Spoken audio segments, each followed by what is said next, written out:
নারীর সৌন্দর্য দিয়ে কোনো পুরুষকে কখনো আটকে রাখা যায় না। প্রিয় মা বোনেরা, মনে রাখবেন, নারীর সৌন্দর্যের প্রতি যদি একটা পুরুষ দুর্বল হতো, পুরুষ যদি শুধু সৌন্দর্যে আটকাতো, তাহলে এই পৃথিবীতে হাজার হাজার সুন্দরী মেয়েদের ডিভোর্স হতো না, এই পৃথিবীতে নায়িকাদের ডিভোর্স হতো না, এই পৃথিবীতে যে এলাকার ক্রাশ ছিল হাজার হাজার ছেলেদের, সেই মেয়েটা ডিভোর্সের অপবাদ নিয়ে এই নরক বানিয়ে পৃথিবীতে সে বসবাস করতো না, জীবনটা ধ্বংস হয়ে যেত না।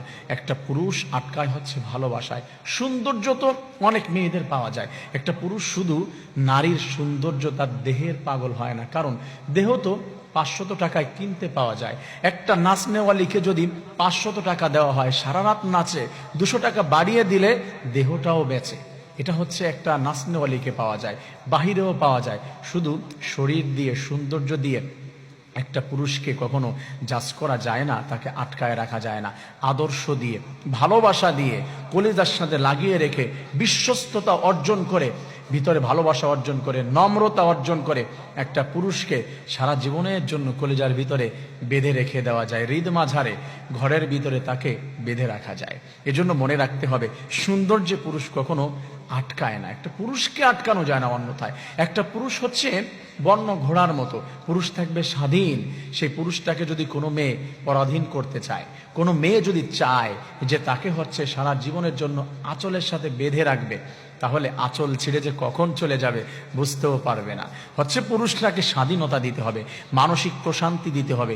এইগুলা যদি দেওয়া যায়, তাহলে একটা পুরুষ সারা জীবন আটকে যায় মেয়েদের মায়া ও ভালোবাসায়। পুরুষ মানুষ এটাতেই আটকে, পুরুষ মানুষ সৌন্দর্যে আটকে না। প্রিয় মা বোনেরা, মনে রাখতে হবে, চরিত্র বানাতে হবে আপনার হযরতে ফাতেমার মতো, চরিত্র বানাতে হবে হযরতে খাদিজার মতো, আসিয়ার মতো। ওই যে ফাতেমার ঘটনা আছে না, আপনাদের তো সবারই জানা আছে। ফাতেমা মনোমালিন্য হয়েছে হযরতে আলীর সঙ্গে, মন খারাপ করেছে। আলীকে দেখেছে রাসূল, আলী তোমার মন খারাপ কেন?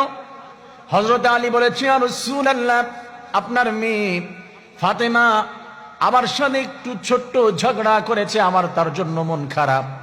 রাসূল ফাতেমার কাছে এসে জিজ্ঞাসা করলেন, ফাতেমা, আলীর মন খারাপ দেখলাম কেন? বলেছে একটু কথা হয়েছে খুনসুটি, ওই খুনসুটিতে তো তার মন খারাপ হওয়ার কথা না। ফাতেমা, তুমি শুনে রাখো, তুমি আমার মেয়ে পরিচয় দিলে কবরের ভিতরে ছাড় পাবে না। তুমি হাসান হুসাইনের মা, এই পরিচয় দিয়ে ছাড় পাবে না। আলীর স্ত্রী, তুমি নিজে ফাতেমা, কোনো পরিচয়ে চলবে না। তোমাকে আমি বলি, যতক্ষণ পর্যন্ত আলীর মনে তুমি আনন্দ দিতে না পারবে, তার মুখে হাসি ফোটাতে না পারবে, তুমি আমার পরিচয় দিবে না আমার মেয়ে।